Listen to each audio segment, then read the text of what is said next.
Ahoj lidi, já vás vítám u dalšího cykloturistického videa.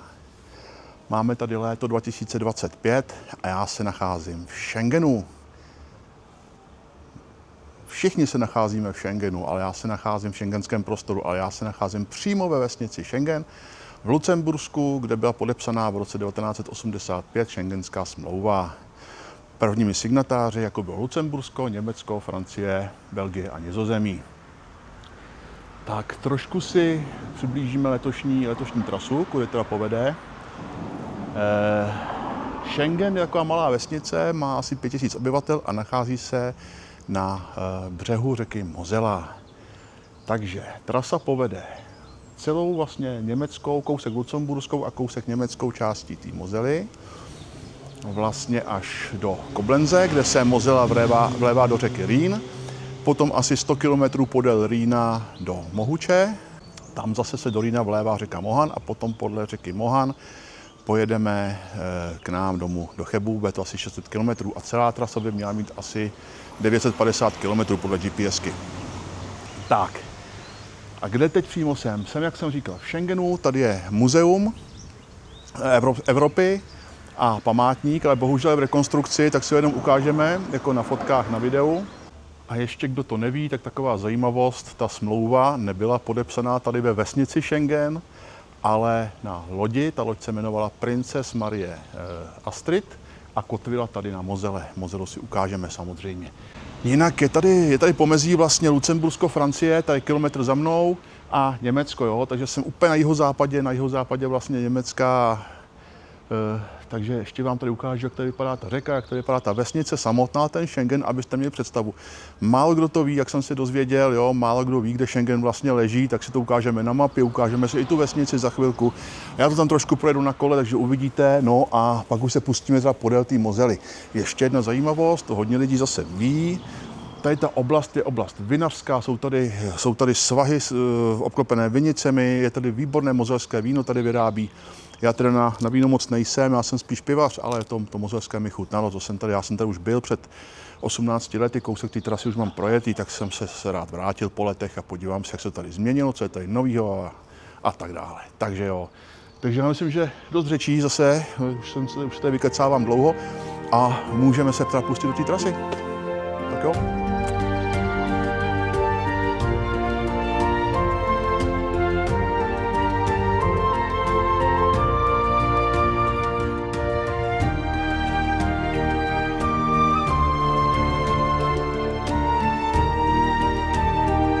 Tak tady ještě památník Evropy, ale bohužel v rekonstrukci já jsem si ty záběry představoval jinak, co jsem ten památník viděl na Street View, na Google. Jo, takže aspoň takhle vám to ukazuju, jak to vypadá. No škoda, že jsou tady ty zábrany. Bylo by to tady určitě hezčí.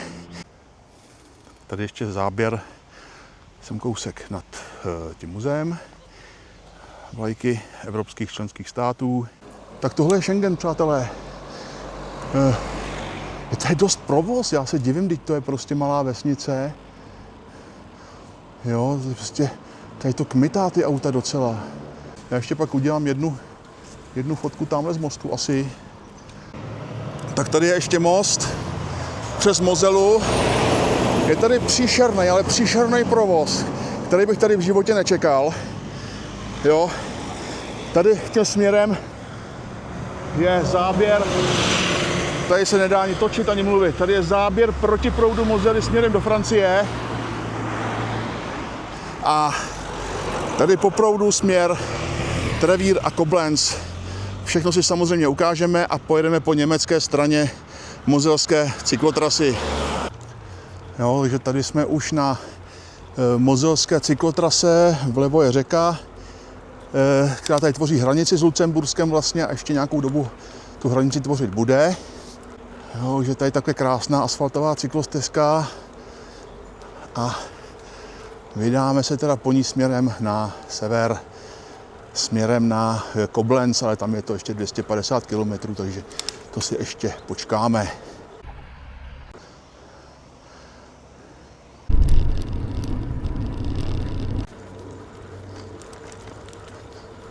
Tak ještě krátká projížďka po nábřeží tady. řeky Mosely ve městě Remich nebo Remik. Tak francouzštináři, opravte mě, jak se to vyslovuje, já to nevím. Takže jsem si říkal, když už jsem v tom Lucembursku, tak si ho trošičku malinko užiju, když je čas dneska. Jo, že to je lucemburské pobřeží, tady lucemburská strana Mosely. Je to zase malé město, já tam nebudu zajíždět do centra, ale je to teda Lucembursko. No, Mosela tady, jak už jsem řekl, tvoří hranici mezi Německem a Lucemburskem a ještě asi, já nevím kolik kilometrů, 50 kilometrů asi. Ta hranice takhle povede podél, nebo tou řekou, tak. Jo, podél pobřeží. Jo, že se podívejte, to je fakt hezký zase. Taková pohodová dovča, prostě cyklistická, no. První den. Samozřejmě ještě budou lepší záběry z mnoha míst, ale tohle se mi celkem líbí, tak jsem tady na chvilku, no. Tak, už jsem zase na německé straně Mosely. Jsou tady takový kempy, občas nějaký stánek, přístaviště lodí. Jo, ukazuju vám zase, jak to tady vypadá, jenom hello, spousta cykloturistů, i starší generace na elektrokolech. No, tady už se nám objevil obrázek prvních vinic na Mosele. O nich bude ještě hodně, takže jenom taková malá ukázka. Nechci zase dělat moc záběrů, aby to video nebylo zbytečně dlouhý, ale jenom zase ukazuju prostě pro budoucí cykloturisty, jak to tady vypadá, na co se můžete připravit. Jo, takže tady těch záběrů pár bude, jenom pro ilustraci.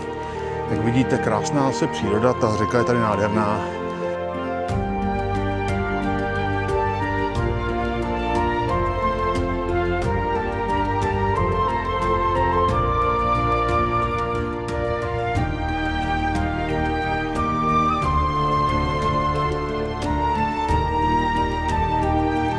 Přes řeku už jsem teda asi 25 km od Schengenu, je pořád Lucembursko, jo, takže furt tady Mosela tvoří tu hranici mezi Německem a Lucemburskem.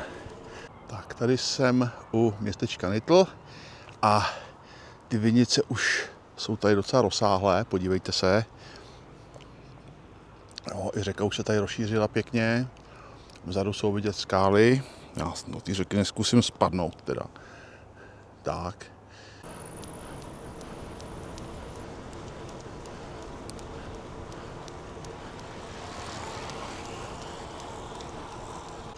Takže jedna z vesnic tady na Mosele jmenuje se Temels.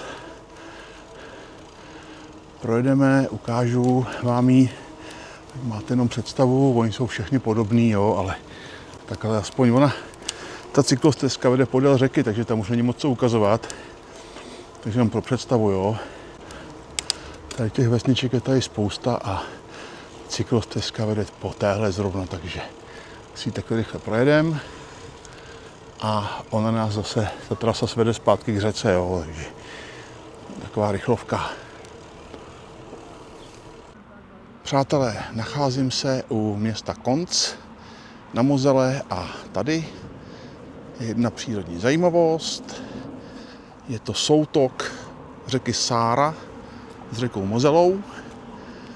Je to tady dost blbě vidět, protože jsou tady keře, je to tady zarostlý. Tak se vám to pokusím nějak ukázat tady v rámci možností. Takže tady vidíme řeku Sáru. Já se k ní takhle trošku zkusím přiblížit. A pokusím se do ní nespadnout. Tak. Jo, a takhle se nám vlévá krásně do Mosely. Jinak potom tady cyklostezka pokračuje na Konc, na město Konc, kde mám dneska konec. Bylo to kratší, protože jsem jel v poledne ze Schengenu, jo, takže musíme tam na ten druhý most se dostat a do hotelu je to asi 2 kilometry ještě.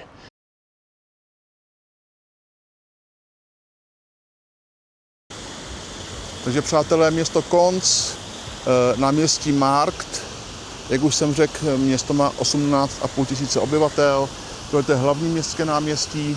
Tadyhle, co vidíte, je socha nohy Římana, protože až sem zasahovala ve starověku říše římská. Jo? K tomu si ještě něco povíme zítra v Trevíru. Jak náměstíčko je pěkný. Jo, já vám to takhle ukážu v rychlosti.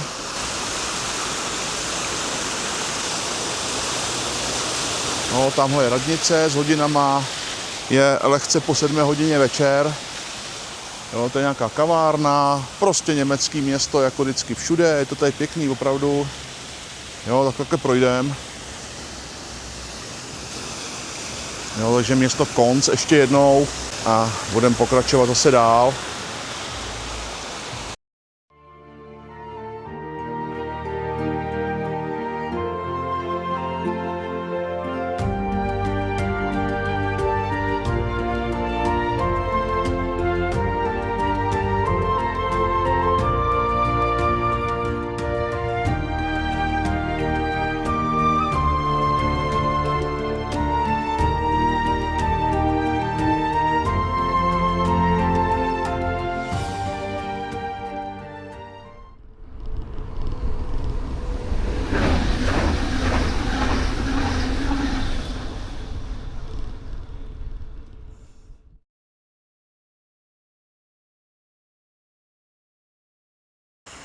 Takže přátelé, já vás zdravím z německého města Trier, neboli česky Trevír.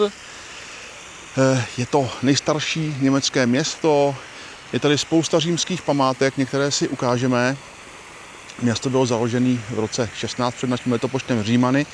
Já už jsem se včera lehce zmínil ve městě Konc, tak až sem zasahovala říše římská. Jo, takže ty Římané tady nechali spoustu po sobě ještě památek nebo staveb. Některý si teda ukážeme v centru.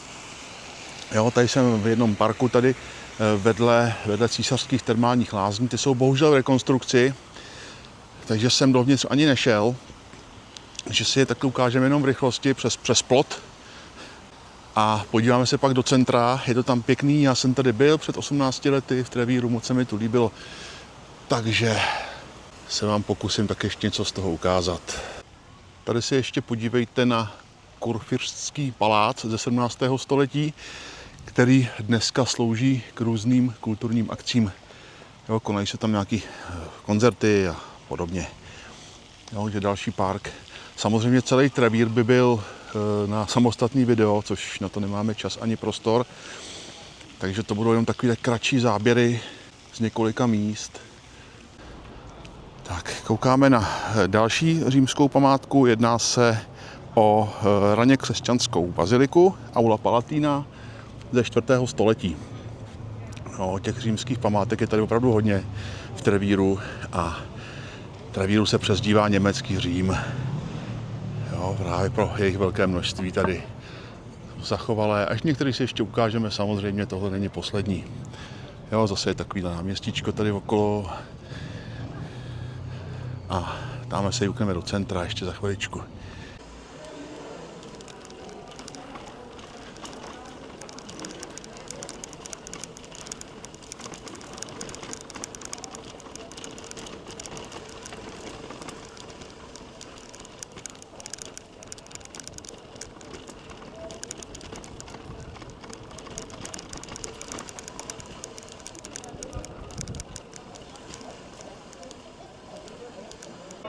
Tak, náměstí Domfreihof a na záběru můžete vidět dom svatého Petra v Trevíru. Je to největší sakrální stavba tady ve městě a je to nejstarší kostel v Německu. Jo? Pochází ze 13. století a od roku 1986 je zapsaný v UNESCO. A hned vedle je kostel Liebfrauenkirche, také ze 13. století a také od roku 86 je zapsaný v UNESCO.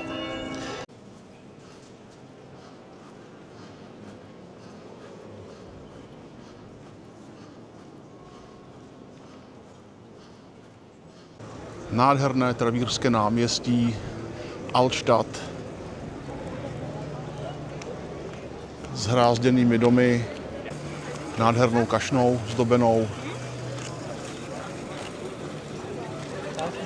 Jo, tohle je vlastně centrum celého Trevíru. Tak se tady porozhlídneme trošku a pojedeme dál. V dálce vidíme ještě jednu na konci, teď teda moc ne, já jsem to tady zastínil. V dálce ještě vidíme jednu pamětihodnost zdejší, Porta Nigra, Černou bránu římskou, tam se ještě podíváme. Opět byl jsem tu před 18 lety a to mě tady zaujalo, tak jsem rád, že to zůstalo v té původní podobě, to náměstí je pořád stejně pěkný. Takže tohle je Trevír, přátelé. A to tady ještě beru teda chvilku sám sebe. Ono hodně lidí zkouší dělat takovýhle záběry a když je vidím, tak se mi z toho točí hlava. Tak to zkouším taky, jak to bude vypadat. No, z náměstí takhle ještě vedou takové postranní uličky a je to jako všude v Německu, já to říkám v každém videu. Kavárničky, hospůdky, obchůdky. No, prostě klasika. Takže přátelé, toto je nejstarší římská památka v Trevíru. Jedná se o bránu Porta Nigra, Černá brána. Byla postavena Římany ve 2. století z pískovce a tu černou barvu vlastně způsobil až zub času. Podívejte, prostě to je všude stejný, u všech památek prostě ty stánky a blázinec prostě, a kšefty prostě. Jak by to bylo hezký bez těch lidí a bez těch stánků, jo. Já už jsem na to skoro alergický tak v těch městech prostě. No, podívejte se tu hrůzu tady, jo. Lidí je na světě jako sraček.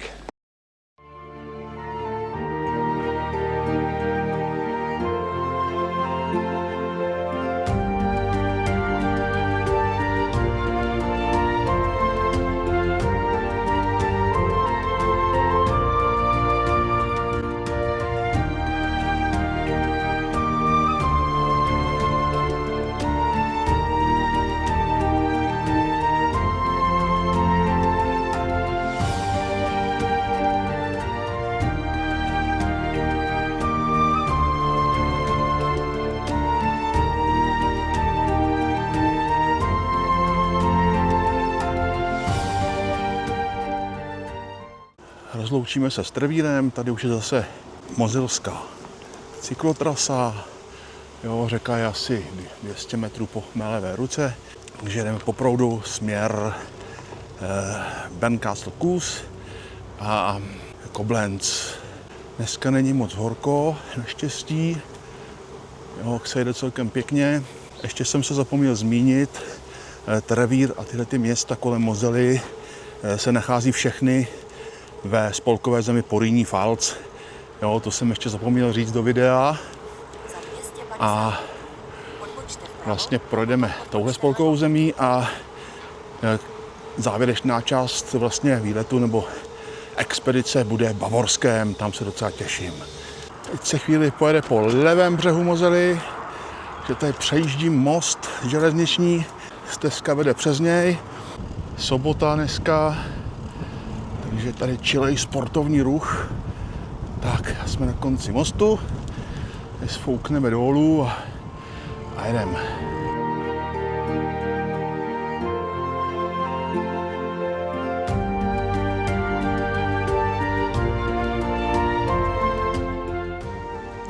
Na pobřeží Mosely jsou takhle krásné vesničky, tohle je vesnice Mering a za ní zase vidíte svahy s vinicema, jo? Ty jsou tady úplně všude. To si ještě natočíme a tady vede krásná, takhle široká cyklostezka, vlastně už zase dál na sever po pravém břehu.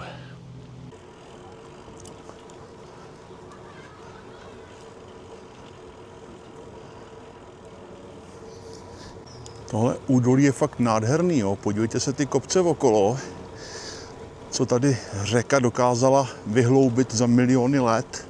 Jo, tady zase to vede kolem vinic, tady vidíte vpravo. Víno je tady všude přítomný, vinná réva. Jako kdo sem pojedete, tak si to si myslím dost užijete. No. Ta cyklostezka je nádherná, tady cyklotrasa podél vody. Jo, všude takhle stánky s občerstvením, pivečko samozřejmě je a je ho dost. Takže paráda.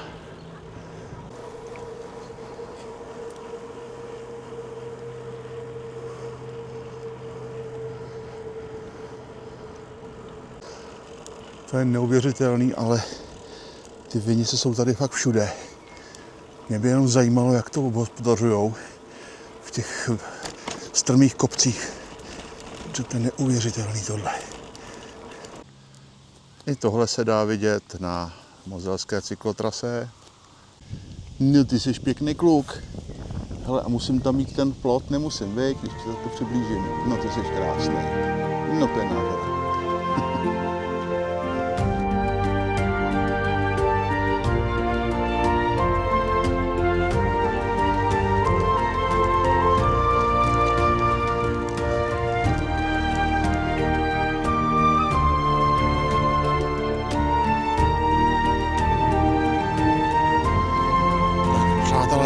Dobré ráno z městečka Bernkastel Kues. Je to lázeňské a samozřejmě vinařské centrum tady. Není to velký, má to asi 7 000 obyvatel. Vzniklo spojením dvou měst. Na pravém břehu Mosely je Bernkastel, na levém břehu Mosely je Kues. Teď jsem teda v Bernkastelu, v té části, a mají tady takhle nádherný malebný náměstí, tak vám ho ukazuju. Podívejte se, to je paráda. Není to velký. Jo, ta kamera to trošku rozšiřuje tím krátkým ohniskem a je to parádní.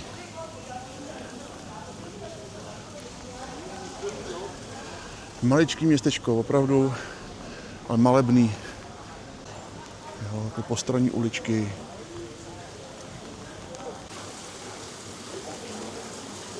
Dneska se nám trošku zkazilo počasí, tak jenom doufám, že na těch záběrech něco bude, že mi to nenaprší na objektiv. Teď jsem tady v jedný z postranních uliček ještě, z toho náměstí, co vede nahoru. Za náměstím už jsou jenom vinice, jo. Vidíte tady zase obchůdek s vínem. Prostě víno tady kraluje. Jo, takže tady vidíme druhou část města Kues a most, který tady vede přes Moselu. Já už to točím mobilem, protože prší. Už jsem nevyndaval kameru. Koukneme se jenom takhle na ten most ještě rychle. Ale fakt leje, takže nevidím nějak optimisticky s těma záběrama, ale takhle, jo, že tady je most, tamhle část Kues, to dvojměstí. A pohled ještě na Moselu a parkoviště tady a loď, jo, jak tady kotví. Dělají se tady výlety po Mosele z tohoto místa. Jsou tady 3 mola přístavní, takže se tady lidi vozejí po Mosele.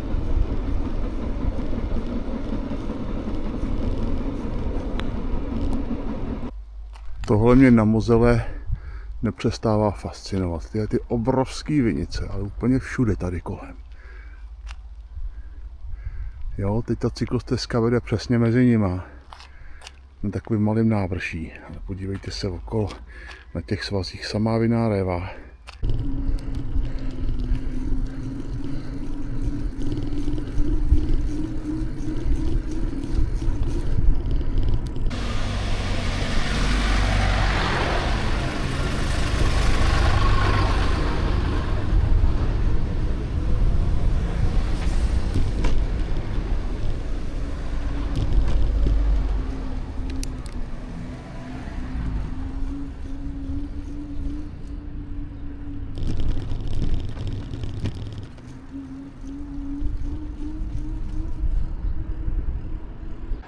Tak, dobré deštivé ráno ze 4. etapy. Ukazuju tenhle ten záběr. Takhle tady vede cyklostezka na město Koblenz, kde by měla končit dnešní etapa, a taky by tam měl být konec Mosely, která se tam vlevá do Rýna. Jo, Mosela tady dělá obrovský meandr, ta řeka je široká, jak je vidět. Nevím, kolik bude dneska fotek a videí, protože od rána prší. Jo, je tady provoz, takže já vždycky dělám pauzy, než tam něco řeknu do toho videa. Jo, takže takhle. Bohužel ta cyklotrasa tady vede opravdu kolem silnice a vypadá to, že povede až do té Koblenze, jo, takže jenom to ukazuju, kdyby se někdo vypravil, tak s čím máte počítat. No, přestalo pršet. Myslel jsem si, že kameru nevytáhnu, ale nakonec jo. Takže tyhle ty záběry mě nepřestávají fascinovat. Ty vesničky prostě u té řeky. Tady je ten meandr, o kterém jsem mluvil, tak už to je pohled zpátky. Jo, do Koblence zbývá asi 60 km zhruba. Bohužel, jak jsem řekl, to povede asi po takovýhle cyklostezce podél hlavní silnice. Dneska je pondělí, takže to bude asi provoz. Jinak nad náma vlevo jsou takhle nádherný skály obrovský a samozřejmě vlevo zase nekonečný vinice, jo, to je tady vidět krásně. Jinak podíváme se ještě do jednoho městečka, jmenuje se Kochem, je odsud asi odhadem 12 km ještě, jestli se tam povede něco ještě natočit. Uvidíme. Díval jsem se ještě na mapu na druhou stranu, na pravý břeh Mosely a tam vede taky cyklostezka, cyklotrasa a taky podél silnice, jo, takže asi tady není moc na výběr. Tahle se mi zdála trošku lepší, protože na tom levém břehu je víc těch vesnic, městeček malých, jo. A tak si myslím, že tady to asi bude zajímavější. No jinak do Koblence je nějakých, no jak jsem říkal, 60 km. Tam bude Mosela končit, uděláme si tam samozřejmě záběry soutoku Mosely a Rýna. Jo, a další cesta povede podél Rýna, ale jak se říká, o tom potom.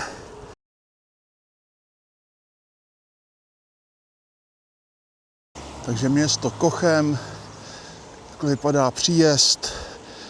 Je to malé město, má asi 5000 obyvatel a je to druhé nejmenší okresní město v Německu. Takže hrad Kochem ve stejnojmenném městě. Je to hrad z 11. století a dříve tady na kopci nad Moselou sloužil jako pevnost. Dneska je to samozřejmě turistická atrakce.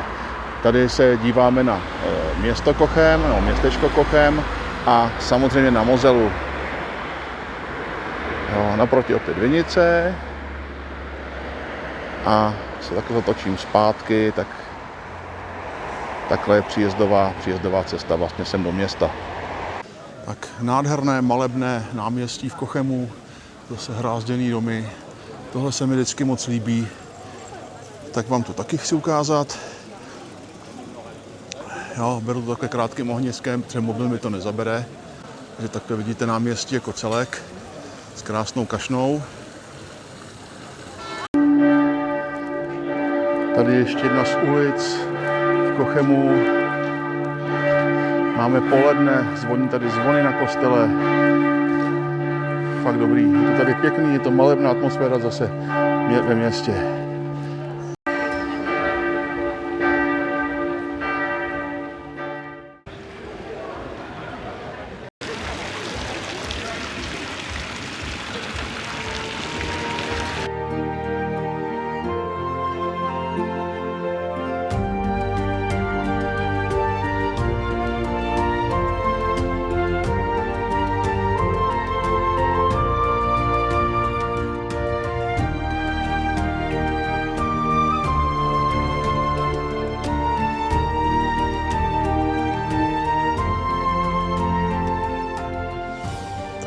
Město Koblenz, 100 000 město ve spolkové zemi Porýní-Pfalz. Název Koblenz vychází z římského konfluence, což znamená soutok. Město leží na soutoku Rýna a Mosely, jak už jsem se zmiňoval. K tomu soutoku se za chvíli podíváme. Tak projedeme si tady uličky starého města Altstadtu a koukneme se k tomu soutoku.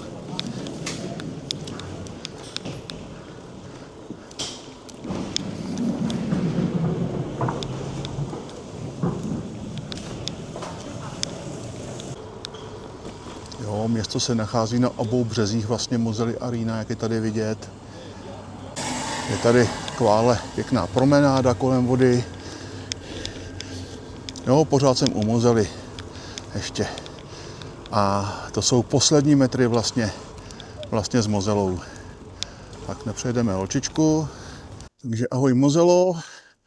Bylo to nádherných 265 km sem do Koblence. A dál budeme pokračovat podél Rýna kousek. Tak koukám, že soutok je asi turistická atrakce, protože je tam 1 000 000 lidí. No a tady už vidíte vlastní soutok. Jo, vlevo Mosela, vpravo Rýn. A tady je zpětný pohled na Koblenz ještě kolem Mosely. U soutoku se také nachází památník Viléma I. Pruského. Je to monument obrovský. Ze zhora bude asi lepší pohled na celý soutok, takže se tam podíváme a natočíme se to ještě ze zhora všechno. Tak na památníku to vypadá takto. A ještě se dá jít úplně tadyhle nahoru. Tak jsem se nespletl a soutok je to krásně vidět. Celá ta špička. A vysvětlo nám sluníčko, takže si myslím, že dneska už by mohlo být lepší počasí i na jízdu. Tak jsem měl jeden hezký zážitek tady u soutoku, když mě viděl velitel těch vojáků s kamerou, pak jsem s ním dal chvíli řeč, ukázal jsem mu svůj YouTube kanál a řekl mi, ať si počkám na malou přehlídku hudební, tak se na ní tady podívejte.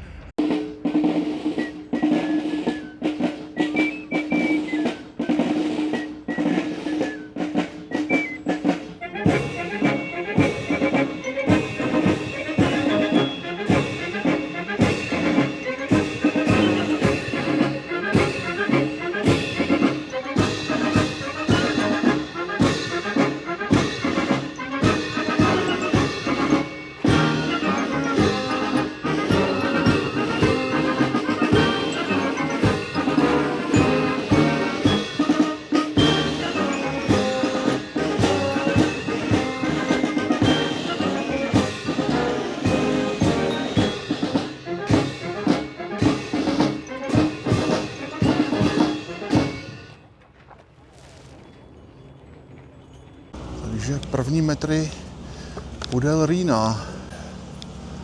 Jo, je taková pěkná promenádička. Tak, tady ten schod jsem fakt neviděl. Tady lodě, přístav zase. Takže pobřeží Rýna jako na dlani tady v Koblenzi.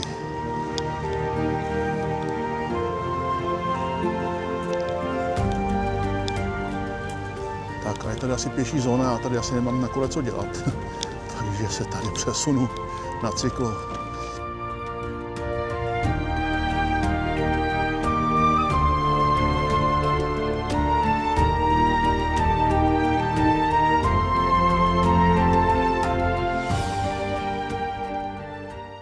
No, máme tady na lesní úsek a zase se nám dělá trošku zima, takže nevím, jak to bude dneska s počasím. Trasa tu vede kolem Rýna, ale ten tady není moc vidět, je tady za keřema vlevo, asi 100 metrů. No, tady už vidíte Rýn v plné kráse. Jsem asi 2 kiláky za Koblenzí, přede mnou je jakýsi hrad, nevím, jestli ho ta kamera bere pěkně. No, těch hradů tady je víc kolem Rýna, jsem to už viděl z vlaku, z okna. Tak nějaký si ještě ukážeme. Samozřejmě.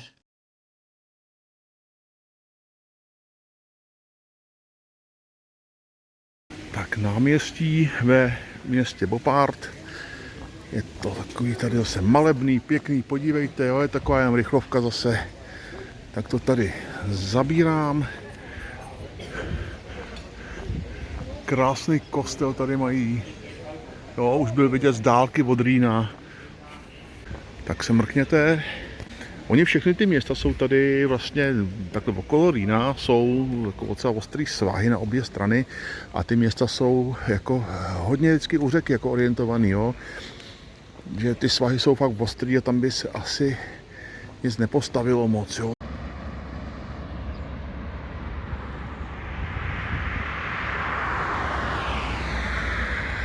Takže opouštíme město Boppard. Jo, cyklostezka tady zase vede podél silnice. Rýn nevidíme, ten je po levé straně, jedeme po jeho levém břehu proti proudu.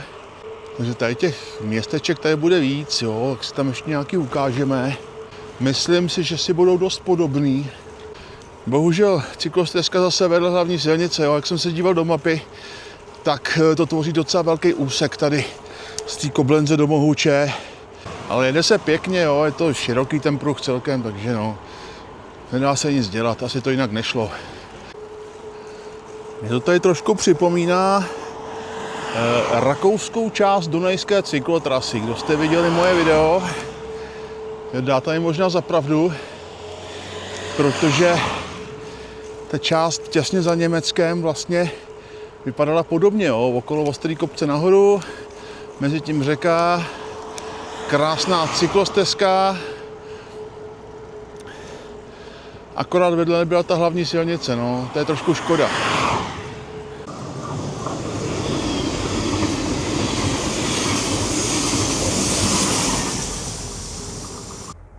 Tak jsme se dostali k jednomu zajímavému místu. Tadyhle vidíte kanion na Rýnu a známou skálu Loreley, vysokou 103 metrů. A tadyhle to místo je zajímavé tím, že ten kanion je nejužší místo vlastně Rýna od švýcarské hranice až k ústí. A je tady tak prudký proud, že lodníci mají problém jako tady s manévrováním lodí. Došlo tady k mnoha nehodám. Dokonce tady zahynul český lodník. Jméno jsem bohužel nezjistil. Jo, a Loreley, teda ten název vzniknul z němčiny a z keltštiny starověké a označuje šumící skálu. Jo, to šumění tady není moc slyšet, protože vlastně okolní civilizace to přehlušuje. Ale takhle to je, anebo stejným názvem, nebo stejně se jmenuje vodní víla, která svým zpěvem by měla lákat lodníky k záhubě. A jak vidíte, je to tady výletní místo a lodníci se nebojí. Tak počkáme, až se parník potopí. Ne, to byl černý humor. Tak ještě jeden záběr na skálu zepředu. Tenhle ten záběr asi, nebo tady ten snímek je často vidět na různých fotografiích, jo, a jako v prospektech té skále, takže se ještě podívejte takhle zepředu.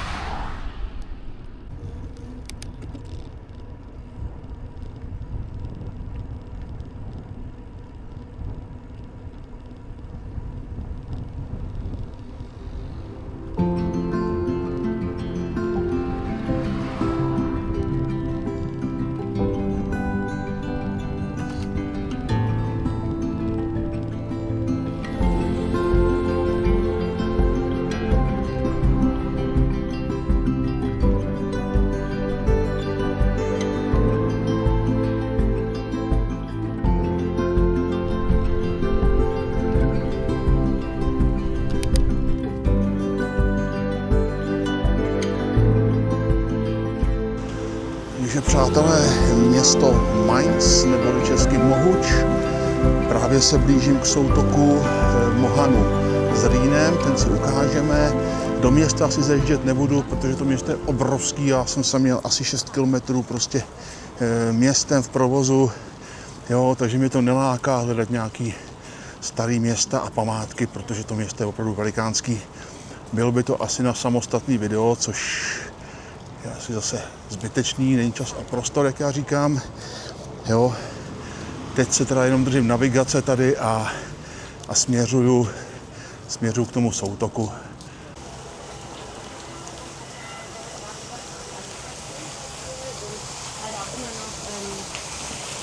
Takže přátelé, díváme se na soutok Mohanu s Rýnem.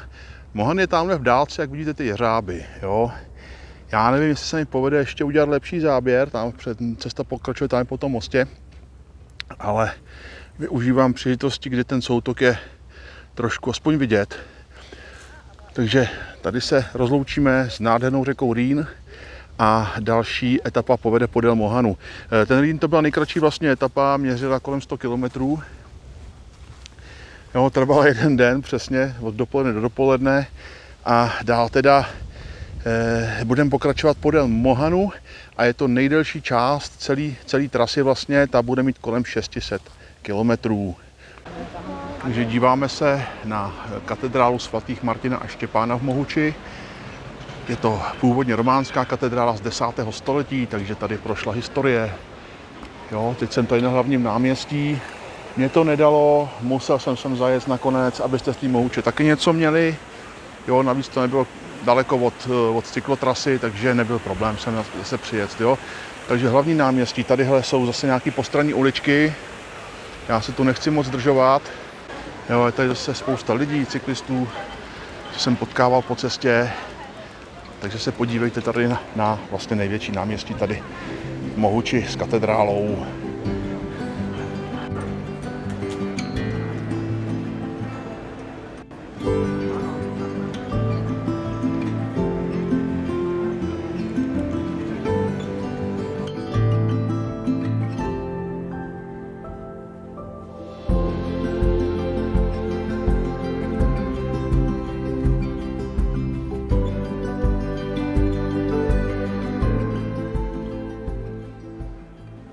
Jinak Mohuč je opravdu velké město, je to hlavní město spolkové země Porýní Pfalz a má asi 223 000 obyvatel.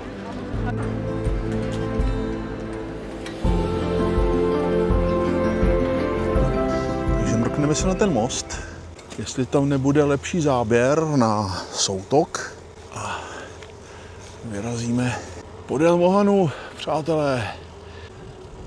Takže vlastně tady přejíždíme Rýn po železničním mostě. Tímto se s ním opravdu už rozloučíme.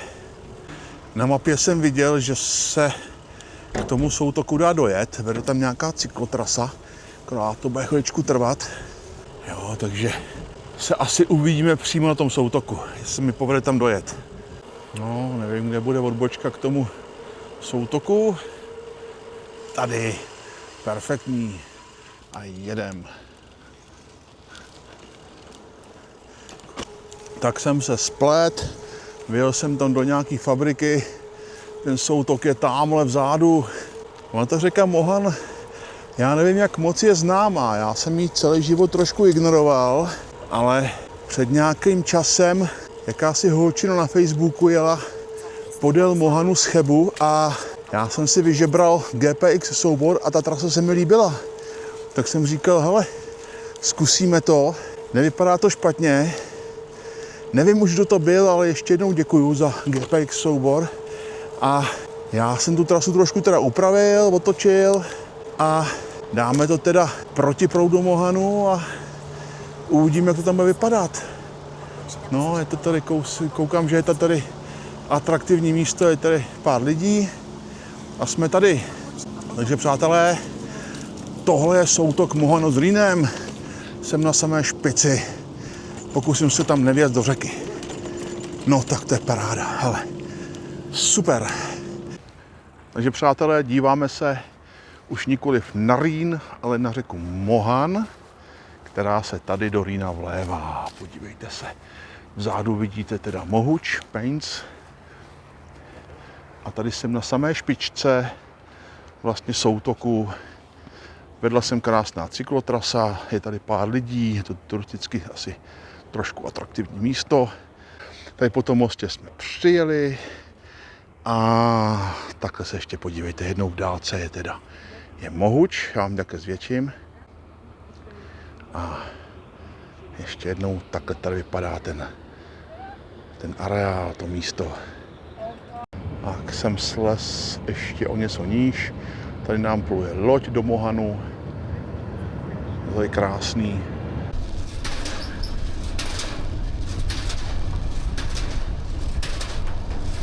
Tak malé drůbeží safari na cestě. Tohle jsem musel natočit, ty jsou krásný. Podívejte se na ně.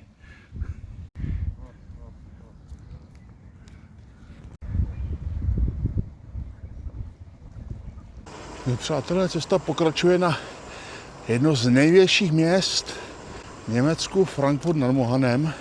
Pokračujeme tady podél Mohanu, podél železnice. Je to ještě asi 30 km. Jo, takováhle tady cesta. Řeku máme asi 10 metrů vlevo, není vidět mezi stromama. A je tu krásná asfaltová cyklostezka zase. Podřídím tady dálnici. No, jako je to pohodička, jo, tahle ta cesta. Na té trase do Frankfurtu je spousta vesnic, měst. Já se nebudu u žádného zastavovat blíž, spíš vám to ukážu na mapě, protože každý město rovná se půl hodina zdržení. Trošku mě dneska už tlačí čas. Uvidíme, co se podaří natočit v tom Frankfurtu za video nebo fotky. Jo, je to ještě 29 km, ale jako jede se tady nádherně, jo. Vidíte, to je nádherná cyklostezka, v podstatě asfaltová, 2,5 metry šířka, to je nádhera.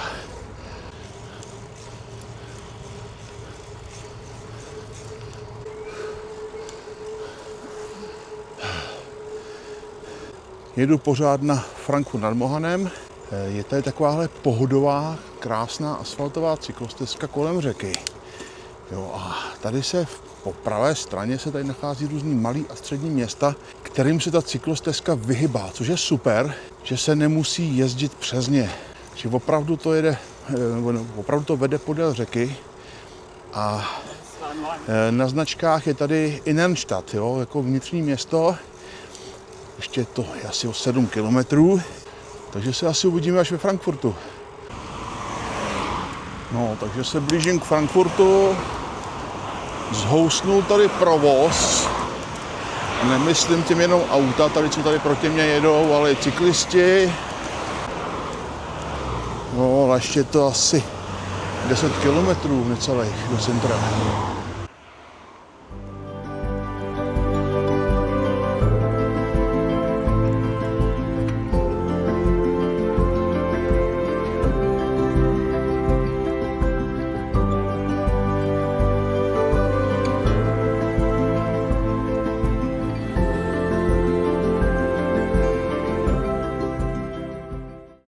Takže přátelé, příjezd do Frankfurtu nad Mohanem, to obrovské město, plně mě neláká se podívat do centra. Tam bude blázinec jak v Praze určitě, ještě větší možná. Já na ty velké města nejsem, to na rovinu přiznávám, kdo mě zná, to ví, ale ty fotečky si tady uděláme, to stojí fakt za to. To obrovské město má přes 770 000 obyvatel. Je to finanční bankovní centrum Německa. Tady se díváme na řeku Mohan, tady na nějaký domy jako administrativní, asi banky zřejmě. Co k tomu ještě říct? Já se tam nebudu asi zdržovat nějak v tom městě. Takže takhle jenom pohled na Frankfurt. Já bydlím kousek za Frankfurtem dneska, takže to jenom projedu. Jedu se sem moc hezky, tady krásná cyklostezka, jo, podél Mohanu vlastně. A to je asi tak všechno, no, zatím.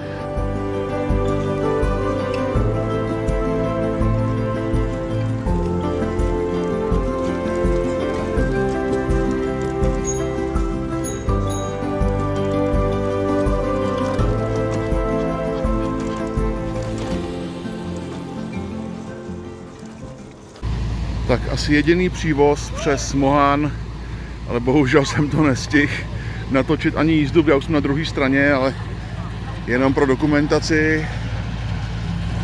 Těsně za Frankfurtem. Jsem ve městě Ruppenheim, malé město je to, takže jenom takhle zabírám ten přívoz, tady je řeka a tady jsou cyklisti a městečko. A já pojedu dál na východ. Jinak už se pohybujeme nikoli ve spolkové zemi Porýní-Pfalz, ale ve spolkové zemi Hesensko. To jsem ještě do videa zapomněl říct.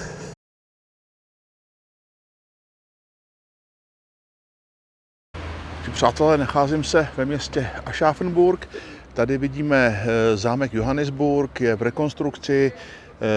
Řekneme si k němu ještě něco. Já jenom tady ještě ukážu náměstí, protože takhle. Já jsem ráno moc toho nenafotil, natočil, protože jsem řešil problémy s baterkou v mobilu, která mi tady rychle ubejvá, nevím proč. Jo, takže jsem potřeboval spíš navigaci, protože tady byla spousta objížděk, trasa nevedla přesně po vyznačené cyklotrase, takže jsem prostě šetřil baterku, a která mi tady rychle ubejvala. Takže jsem tady v tom Aschaffenburgu. Je to celkem velké město, něco si tomu ještě řekneme. Takže něco k tomu zámku. Johannesburg byl postaven začátkem 17. století a sloužil jako sídlo mohučských arcibiskupů. Dneska je v něm obrazárna, jsou tam například obrazy Rubense. Zámek je v rekonstrukci, to tady vidíte, dovnitř se asi nepodíváme, jenom takhle stručná informace.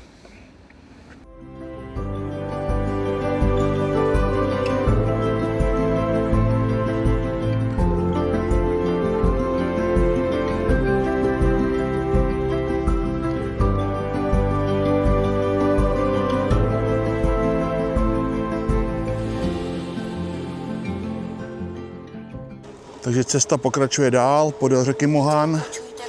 Jak už jsem řekl, jsem ve spolkové zemi Bavorsko. Bavorsko je moje nejoblíbenější spolková země. Mám ji rád. Nevím proč, ale prostě je to tak. Já si myslím, že cesta podél Mohanu bude spíš o přírodě, jo? Že už tady nebudou takový ty místa podél řeky, jako ty zámky, hrady, jako tomu bylo u Mosely a Rýna. Jo, že to je prostě trošku zase jiný styl, ale jsem na to zvědavý a zatím se mi to líbí. Takže tohle je město Mittenberg, další na trase. Já se nebudu držovat v centru, asi by to tam bylo hezký, ale už mi trošku tlačí čas. Krásný most, tady mají, jestli ho kamera bere, nevím, asi jo.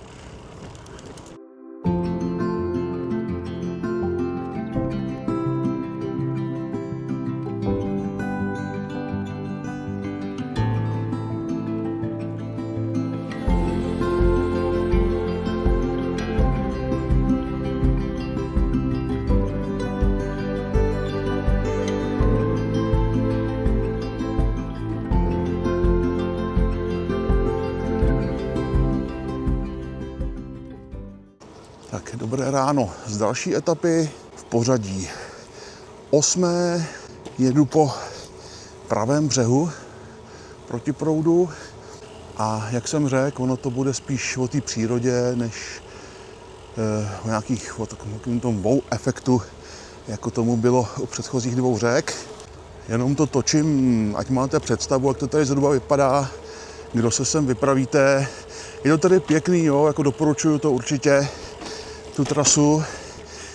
Včera byla spousta objížděk, protože nějaké úseky cyklostezky se ještě staví, ale až to bude dokončený, tak to bude super.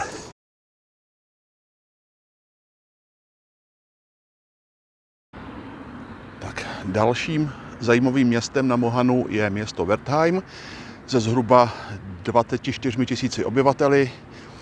Má zajímavé středověké náměstí, tím je jako známý a to si samozřejmě ukážeme a hradem, na kterém se právě teď nacházíme. Takže se na něj podívejte, mám ho takhle oddálím malinko. Tak, nějak expozice trošku zlobí.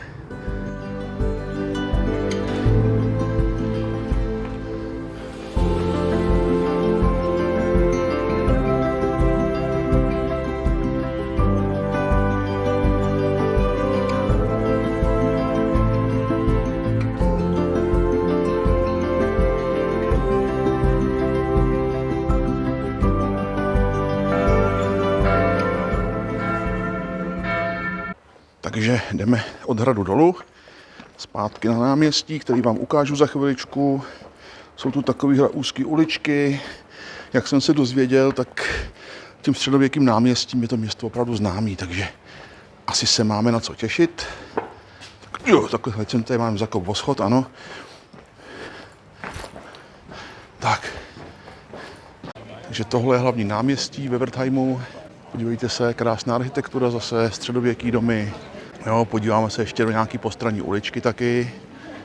Jo, zase je to takový malebný město, prostě tady na řece, jo, na Mohanu. A je to asi dneska největší město vlastně na trase. Jo, je tady spousta restaurací, obchůdků, no, centrum města.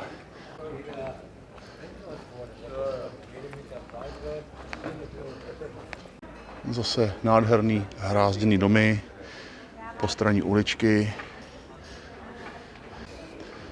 Je to tady hezký, no, opravdu.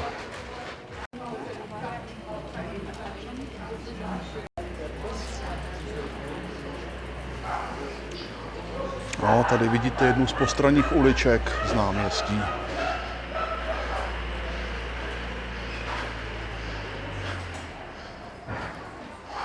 Takže tohle bylo město Wertheim. Ještě jsem se nezmínil, teď jsme trošku střihli spolkovou zemi Bádensko-Württembersko a tadyhle na cyklostezce je hraniční kámen, vracíme se zpátky do Bavorska.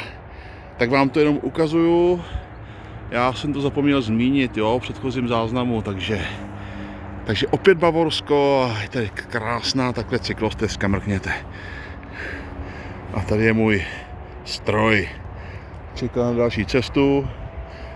Už je teda oplácaný bahnem a prošel vším možným, ale super, zatím se jede pěkně.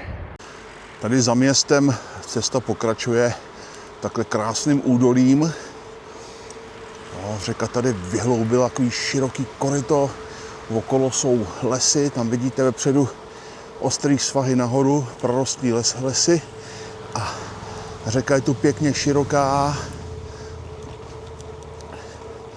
Jo, celkem takový pěkný pohled tady na přírodu zase. Tady vede cyklostezka podél hlavní silnice, ale asi o 3 metry pod silnicí, takže ty auta jsou slyšet, ale nejsou moc vidět. Takže celkem je to tady na pohodu zase.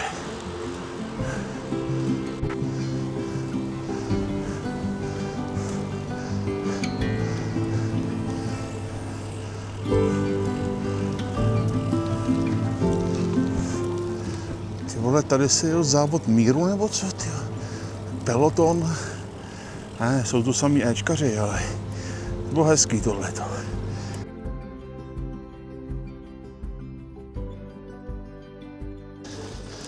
Dobré ráno z města Karlštát. Jestli to u vás evokuje název Karlmarkstadt, tak u mě taky, ale ne. Je to tady malé město v Bavorsku, má 15 000 obyvatel asi.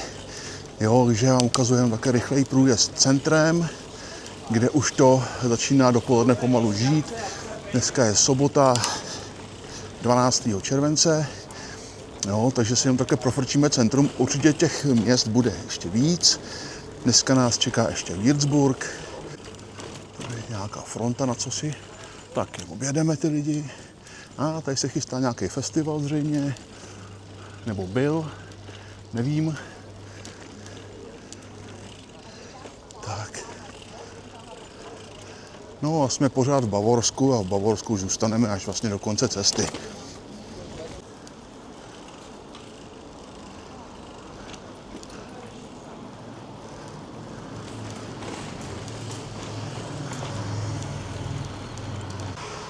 Tak, co jsem si všimnul, tak jsem tady asi jediný cyklista na trekkingovém kole, který nemá elektrokolo. Jinak úplně všichni. Pak jedině na neelektrokolech tady jezdí silničkáři, ale to je už jiná a rychlejší kategorie cyklistů. Jo, ale fakt jako turista jsem tady jedinej snad na neelektrokole. Neuvěřitelný.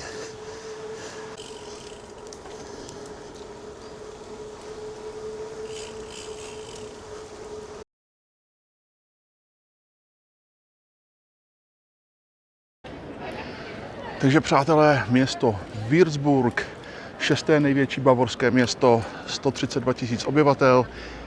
Na záběru vidíme mariánský kostel v gotickém stylu ze 14. století. Jinak tady je hlavní náměstí. Dneska jsou tady nějaký trhy, takže tady je spousta lidí. Malinko si to projdeme. Takže přátelé, tohle jsou trhy na náměstí Untermarkt. Jo, nemá cenu se tady zdržovat. Bohužel teda ty stánky nám tady zabírají hodně prostoru, takže to náměstí nemůžu vzít kamerou celý. Určitě by to bylo hezčí bez nich, ale aspoň takhle. A z Würzburgu si ještě něco ukážeme.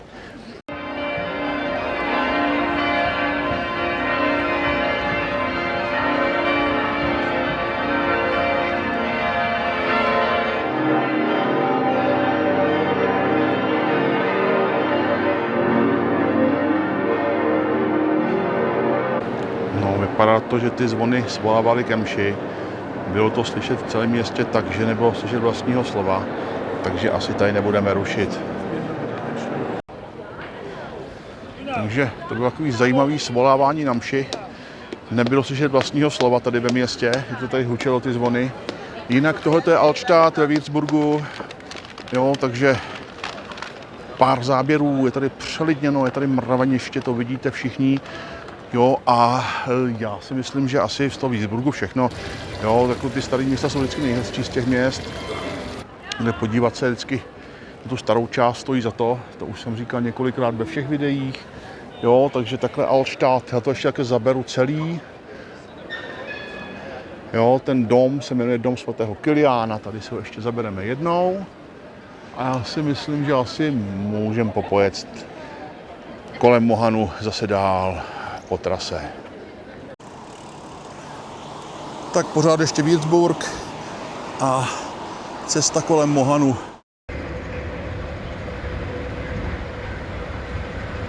Würzburg byl hezký, ale na můj vkus moc velký mumraj, což nemám rád, ale dobrý, no. Tak jsme viděli centrum, Altstadt, jo.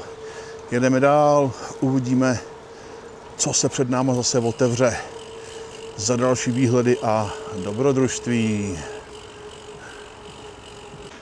Tak další trasa, nebo další část trasy vede na městečko Volkach, v podstatě asi 5 kilometrů.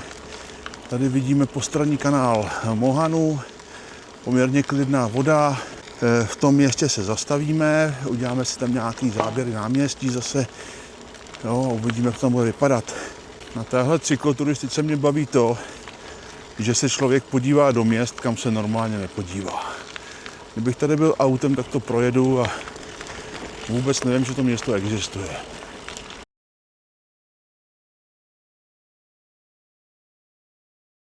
Tak jak jsem řekl, cykloturistika je taky trošku o objevování neznámého. Takže tohle je město Volkach.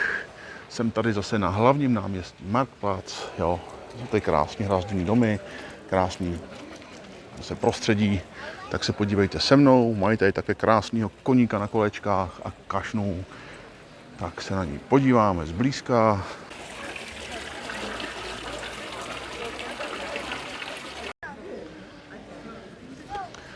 Město není velké, má asi 8 000 obyvatel, jo, ale tyhle malebný náměstíčka tady v Německu se mi moc líbí. Tak se podělím se s váma tady o ty pohledy. Vypadá to, že si tady skočím někam na oběd, protože je poledne, jo, ale podívejte, to náměstí je pěkný, opravdu. Já to vemu takhle z dálky. Paráda.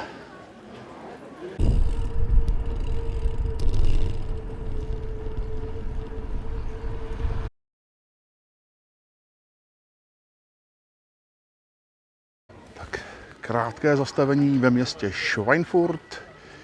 Je to středně velké město, 55 000 obyvatel zhruba. Teď jsem tady na náměstí Markt. Dlouho se tu nechci zdržovat, zase cesta ještě dneska dlouhá. Tak vám ukazuju zdejší radnici. Jo, náměstí je poměrně veliký. Mají tady pěknou kašnu. Si ukážeme zblízka. Dneska je tady poměrně klid, je neděle, 3:30 odpoledne. Jo, že takhle pěkně tady mají náměstíčko. Takže tohle bylo město Schweinfurt, rychlý průjezd. No, takže ještě ukazuju výjezd z města, jak tady vypadá. Tamhle před námi je křižovatka, v dálce vidíte most přes Mohan a my budeme pokračovat po jeho pravém břehu proti proudu.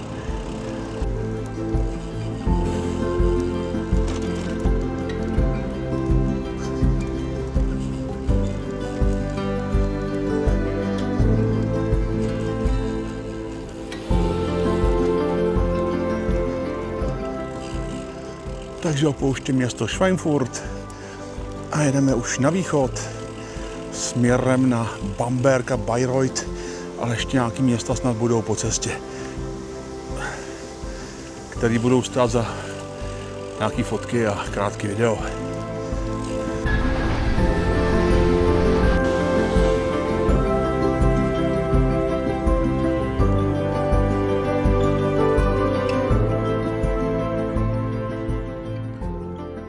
Takže přátelé, jsem v Bamberku, náměstí Dornplatz a díváme se na katedrálu svatého Petra a Jiří z první poloviny 11. století v románském stylu. Založena byla v roce 1002. Od roku 1993 je zapsaná v UNESCO a jako celý střed města, kam se ještě podíváme. No a tadyhle je celé náměstí. Bohužel část tady staveb je v rekonstrukci, tam se ani nebudu snad přibližovat k tomu. A podíváme se ještě někam jinam. Další bamberská zajímavost, je to stará radnice, Alte Rathaus, a je postavená na mostě. Je to krásná malovaná budova, dneska je uvnitř muzeum. Tak se na ní podívejte se mnou tady.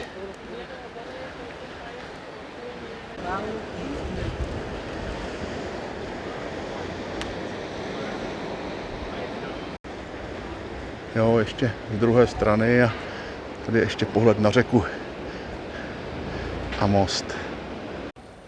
Ještě rychlý záběr na uličky Starého Města. Celý tohleto historický centrum je od roku 1993 zapsané v UNESCO. Jo, podívejte se, jak to tady vypadá. Pár uliček vám ukážu.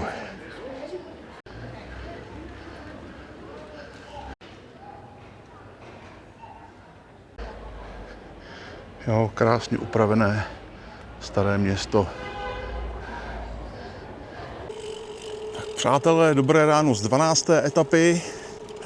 Mířím směrem na město Bayreuth, historické bavorské město, kde si zase něco natočíme, řekneme, ale za chvilku, za takových 15 km odhadem, si ukážeme jedno zajímavé přírodní místo, o kterém jsem ještě nemluvil, a tam si taky něco řekneme.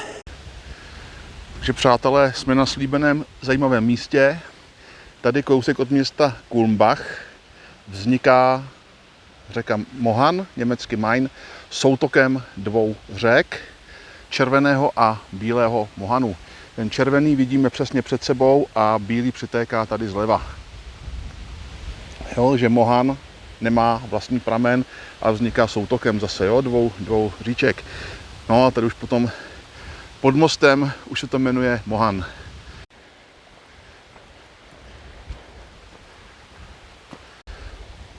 Jo, takže pohled z mostu ještě na soutok. A tady už máme Mohan.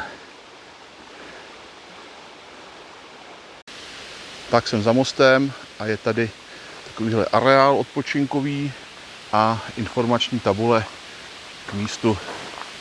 Jo, k mohanský cyklotrase, Mainradweg, celá mapa řeky, vlastně od soutoku až do ústí.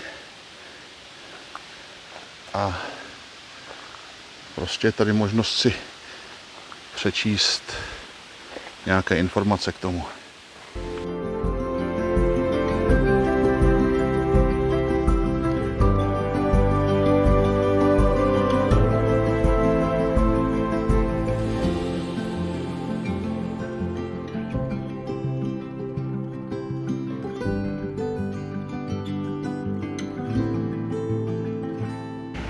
Takže Kulmbach, 25 000 město. Před radnici mi bohužel věl jeřáb nebo plošina výsuvná. Škoda, zaváhal jsem, tak už to nestihnu natočit prostě v plné kráse. Jo, takže tady hlavní náměstí v Kulmbachu, je to okresní město. No, takže vám jenom ukazuju zase rychlej záběr, jako vždycky. Víc toho nestihnu, čas mě trošku tlačí, takže jenom takhle opravdu jenom rychlý průlet. Náměstí je to tady pěkný, jako všude prostě, jo. Podívejte, kašna, jsem si dal výborný oběd, místní pivo, taky vynikající, tak to má být.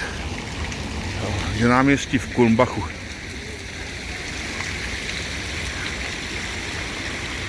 A jedeme dál. Další část trasy pokračuje na město Bayreuth, o kterém jsem se už zmiňoval. Prošla tady bouřka, takže to bylo trošku zdržení, ale silnice už uschly, cyklostezky taky. Za 10 minut 3 je úterý 15. července. Bayreuth je odsaď nějakých 30 kilometrů.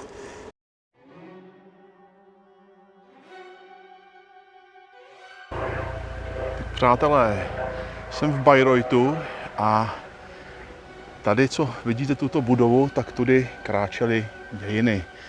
Je to budova opery, kterou tady nechal postavit hudební skladatel Richard Wagner za podpory krále Ludvíka II. Bavorského v 19. století. Bylo to vlastně splnění jednoho velkého snu Richarda Wagnera, protože mu nevyhovovaly stávající operní domy ve městě, tady v Bayreuthu, a proto si nechal postavit tuto budovu, která má prý úžasnou akustiku. Ta budova nevypadá nějak architektonicky monstrózně, jako třeba jiné světové opery, například vídeňská, jo, ale Richard Wagner se tady vlastně angažoval nějak, nebo splnil si to, co chtěl, to je krásný přece.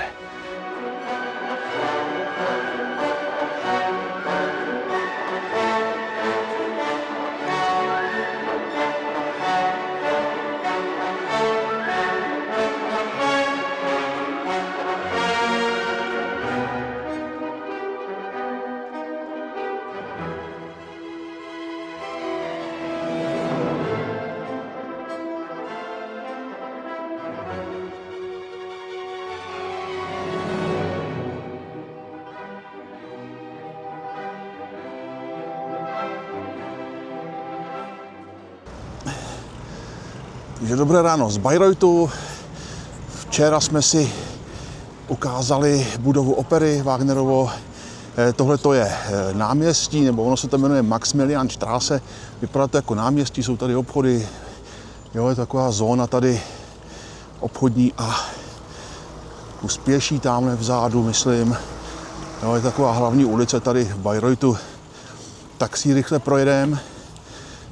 Dneska mě trošku už tlačí čas, tak tady nechci dělat nějaký další videa, jenom ať máte představu zase, jak to tady vypadá.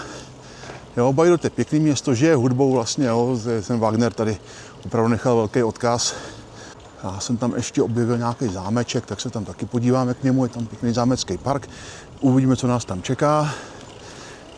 A dál už teda potom, dneska by měla být poslední etapa a celá expedice by se měla ukončit. Zase se nám kazí počasí, takže nevím, jestli dneska se nebude pršet. Vypadá to, že asi něco chytneme po cestě. Uvidíme.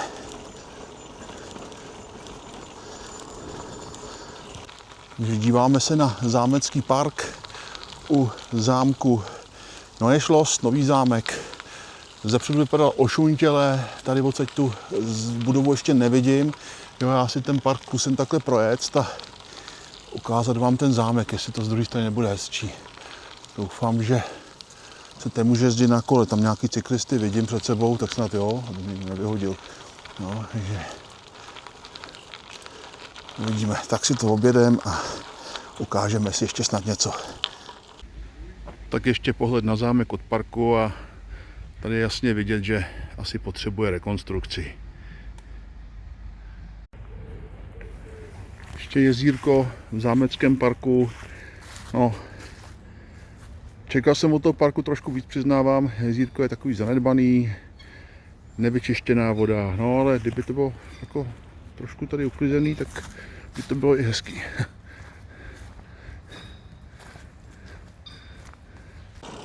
Tak ještě rychlý průjezd Bayreuthem. Už teda se chystám na výjezd z města.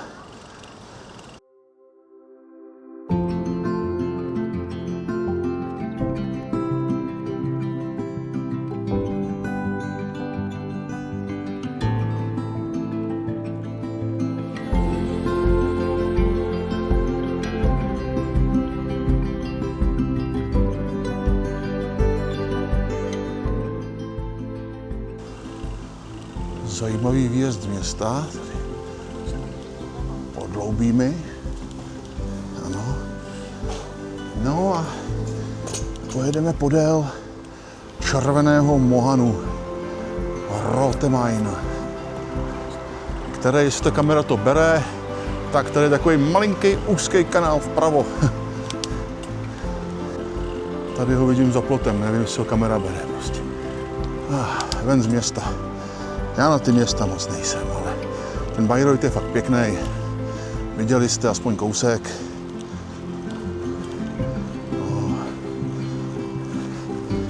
Takže jedeme dál.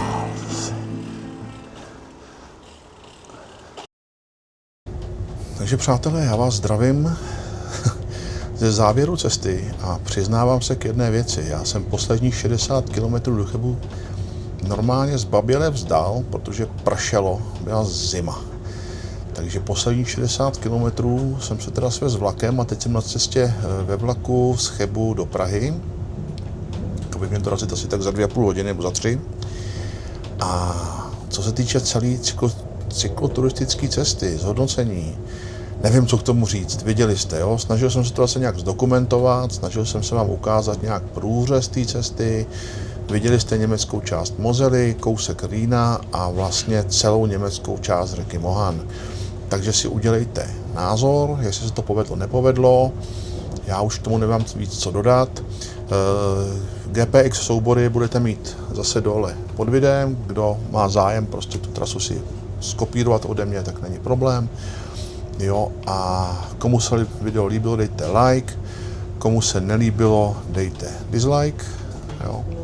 Já si na to nehraju, to říkám v každém videu, no, ale lajky potěší, protože je to motivace, jak já pořád říkám, ty videa dělat pořád dál. Dislikey mě zase donutí to dělat trošku lepší. Komu se to nelíbilo, dobře, dejte dislike a se budu snažit udělat příště to video líp. Tak a ještě jsem chtěl říct jednu věc. Kdybyste náhodou chtěli tu moji trasu zopakovat ze Schengenu vlastně sem do Čech, včas si zarezervujte jízdenky na německé rychlíky, protože cesta do toho Schengenu z Chebu byla úmorná, trvala 1,5 pomocí regionálních vlaků. A já vám do titulku dám schválně, kudy všude ty vlaky jeli, než jsem se vlastně dostal do bodu 0, jak já říkám, na ten start, jo. Trvalo to 1,5 a vlastně já jsem ze Schengenu vyrážel vlastně v poledne, v pátek, před 14 dny, jo, takže jenom pro info. Včas zařídit jízdenky na rychlíky, jinak je to úmor a děsběs. No, jinak ještě.